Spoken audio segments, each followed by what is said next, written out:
fire, fire, fire, fire, fire. Here we go. Oh boy.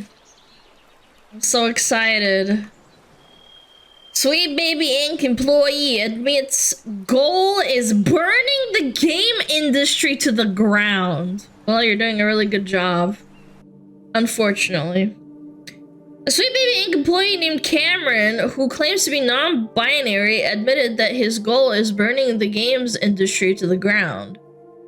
In a presentation titled How to Get Away with Murder, Subverting Genre Expectations, at the Game Developers of Color Expo, discovered by YouTuber Kirsa! Yep. Wild introduces himself saying he is a narrative designer and sensitivity reader. Oh god, man. We used to bully these kinds of kids in school, man. Cheese and crackers, bro. Sensitivity reader with a company called Sweet Baby Inc. Wild, who, according to Moby Games, worked on Tales of Kanzara, Zao, Suicide Squad, Kill the Justice League, Alan Wake 2, there it is, The Crew Motorfest, God of War Ragnarok, and Kingdom LTs, then declared, the stories we tell each other are way more than entertainment. They are how we create and debate and preserve our collective values and beliefs. And we can and should make better and more expansive, more representational content.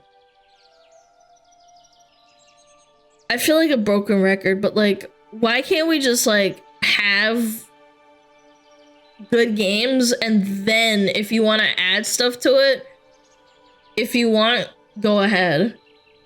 Like Baldur's Gate, I hate this one thing that came up recently with people who say things like, oh, well, Baldur's Gate 3 is like a good game and it's like be these won't go broke bullshit. It's like, because Baldur's Gate doesn't shove it in your fucking face the whole fucking time. The game is good, objectively speaking, and the story doesn't fucking change depending on what you're fucking picking. It doesn't matter. You can just say no, and then the character's like, okay, man, that's cool. I'm not gonna sex you up anymore. Baldur's Gate is woke. It has everything. It has the gay, it has the trans, it has the freaking shapeshifters, it has, like, furries in it. Like, no one cares because the game is good and the story is amazing. If you don't want to be a part of it, you can literally just play the game as a combat simulator. A turn-based one, but still. Yeah, and a fucking penis in there. 7% of customers are white males and you don't actively drive them away. Would you expect when they don't buy it? People bought Baldur's Gate 3. I'm sure that there's a lot of straight white men that fucking bought it. They didn't care. They just wanted to play the game and have a good time with Lae'zel and Shadowheart. Choose the bear. I'm ready for my daily dose of mental illness. Hit me. There's a video, huh? So cool, but why am I here? Well, I'm here because fine, let me get to the point.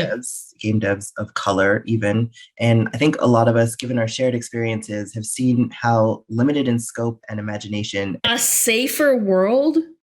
Burning the games industry to the ground? Nah, like it's in plain sight, chat. Entertainment can be. Obviously, a big part of that is just the reality of working in a creative system that prioritizes capital over telling stories that truly entertain, enrich, and benefit people. But beyond that, there's also a large extent to which many of the people seeking to tell stories in games simply don't know how. Which is fine. We want cooler stories. Like Dustborn. Yeah. This Dustborn is definitely a good game. 100%. That's why we at Sweet Baby do what we do. But we hit a wall sometimes when it's not just that creatives don't know how to tell a story well, it's that they want to tell a certain story. And a certain story that often they're unequipped to tell. Unequipped? What do you mean unequipped? The whole point of storytelling is that you mean that you are a good storyteller. You don't have to live the experience. What? Like lack of knowledge? I mean, I would hope that the storyteller knows what they're talking about, but like you don't have to live in like Lord of the Rings fantasy world to like tell the story word for word. Like what? Alana, unequip your racism, please. Lack of melanin! Oh my fucking god, man. And when I say unequipped to tell, I don't mean in terms of resourcing. I mean creative people or teams who want to tell a story, they don't have the identity, perspective, experience, or empathy to tell, and who don't want to feel. Isn't that what's part of being human, is being able to understand another side's perspective? Like, isn't that like the point of being a community, and how like we fight racism is like not separating like people by skin color? Oh, it's not. Oh, we're doing reverse racism. Oh, okay. You can't understand me even if we have shared experiences because we don't share the same skin color. Got it. The Right. discomfort that arises when they realize they've reached the limits of their abilities. I'm sure you've met many people who are uncomfortable being told that not every story is theirs to own. And I can sympathize. Any of us can sympathize with the experience of being uncomfortable or afraid. But I can't sympathize with the idea that discomfort is an acceptable reason not to do better. Because a lot of us who are really fighting for more inclusive games and storytelling don't have a choice when it comes to discomfort. A lot of us who are just existing don't have a choice. Which makes us. What am I listening to? But recently I've started realizing that discomfort, or the place where whiteness doesn't have to live, is where some of the best stories are told. And it's where genre storytelling lives. So I call this talk How to Get Away with Murder, because when you do genre well, it's about going deep into that well of discomfort and telling a story that has teeth and pushes boundaries and allows a kind of emotional resonance best described as visceral. And these are the kind. Are they just kind of implying that like that white people can't tell stories for other people and vice versa? Like it is the polar opposite. Like yeah, Dustborn had teeth. They literally had a button for canceling people. What teeth? That is literally the most soft ball pussy ass shit I've ever heard. They're saying white people shouldn't be in video games, so they don't belong. What? But why? Because they got white skin? Kind of stories that make me feel real. Yeah, so Stan Lee was racist for creating Black Panther. Yeah, you're right, actually. There's plenty of black superheroes that were created by white people. Like, what? White people can't tell stories. No, they're not allowed to. Does this get any better? Power. And I'll get to the lesson early. Oh, here we fucking go. Here we fucking go. An amazing movie, and they bring it up. It's racist. It's almost like this happened in real life. I love that movie, man. I learned a lot. I learned a lot about racism and shit, man. Because good genre must consider its relationship to power.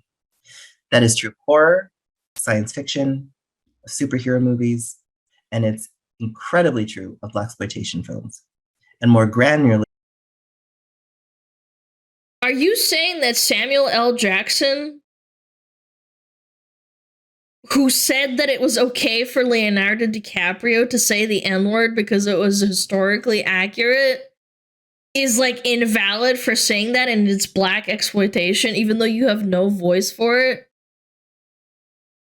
Like, they literally, like, Leonardo DiCaprio, for those that don't know, apparently, when they were filming, he said he was really uncomfortable with saying that word. And it's like, But like, they just told him to get over it. It's like, what the fuck? I'm gonna watch Tropic Thunder. Yeah, what about Tropic Thunder, man? What? Of a subgenre, a cursed subgenre within blaxploitation called slavesploitation, which honestly sucks to even have to say, but it is what Django Unchained both aims and claims to be. And so it nails the exploitation, providing graphic imagery, brutal violence, and gore, but it fails to be about blackness or about slavery because it wants to point at the wrong thing. In a scene where the KKK are shown to be a crew of bumbling idiots, we get a feeling that Tarantino is almost there and capable of some genuinely good comedy. But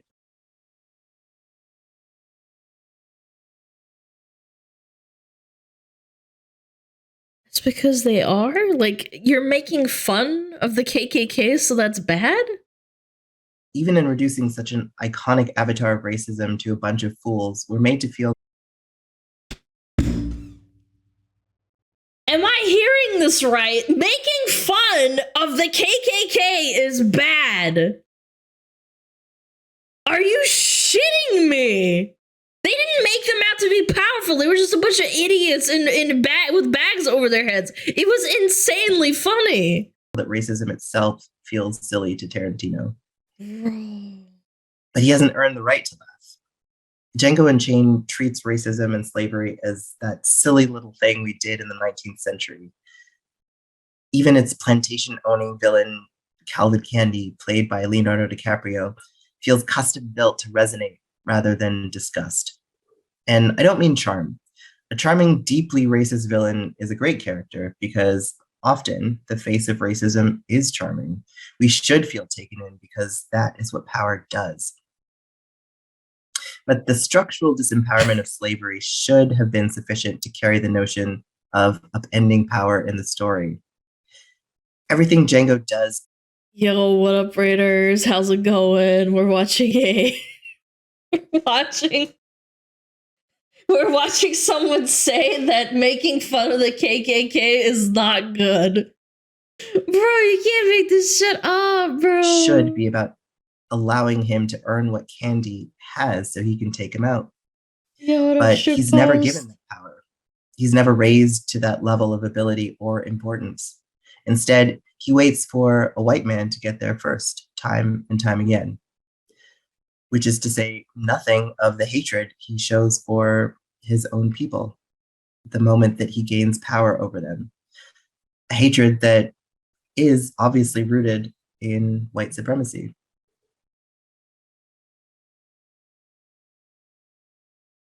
Yeah, someone in chat, one of my mods said Django's literally a revenge porn movie of a black man taking back power by fighting back. And he saves his wife in the end and burns everyone to the ground and kills them. But I guess it's racist because a white director made it? Oh. So the perspective of who is the hero, where power sits in the world, and how our choices affect our power is totally blurred. And so I would argue everything about power in Django Unchained is wrong. In which case, what's the point? What's the point of making a film like that? For entertainment purposes? Like what? And this is where some of the hardest conversations I have at my job exist. Arguably, this movie should never have existed because the truth is some stories are not yours to tell. Unless you're willing to step out of the limelight as a white person, you aren't equipped to tell a story about a Black experience. However, if you are willing to put your own ego aside, well, then you can go ahead and make Blazing Saddles something great. This is the last time, I promise.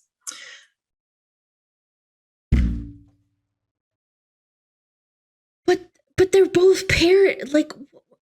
they parodize like both sides. Like, why is this Blazing Saddles amazing too? But like, they're both sides of the same coin.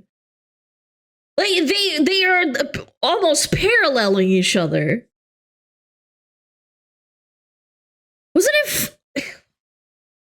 I don't know if I can finish this. This is such diarrhea. But it's because what Mel Brooks did as the director was ask, what is a pain point for the Black community?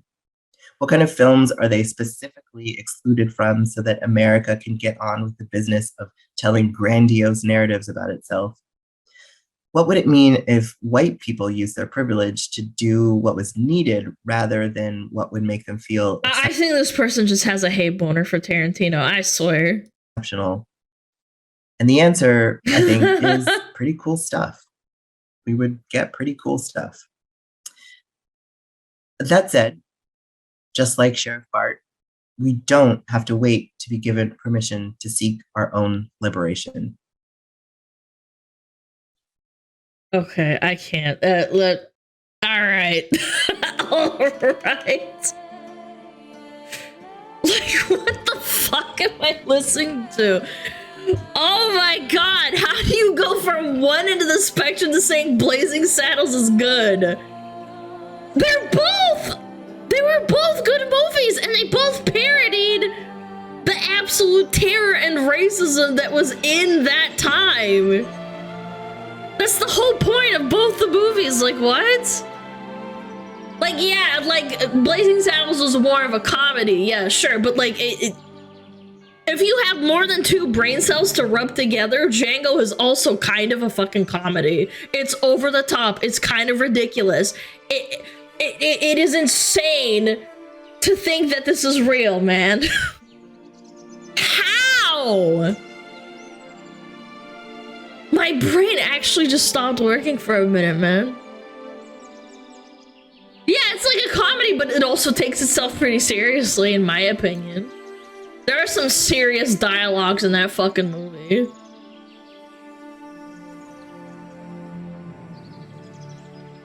What does this person bring to the table? Oh, absolutely nothing. Absolutely nothing.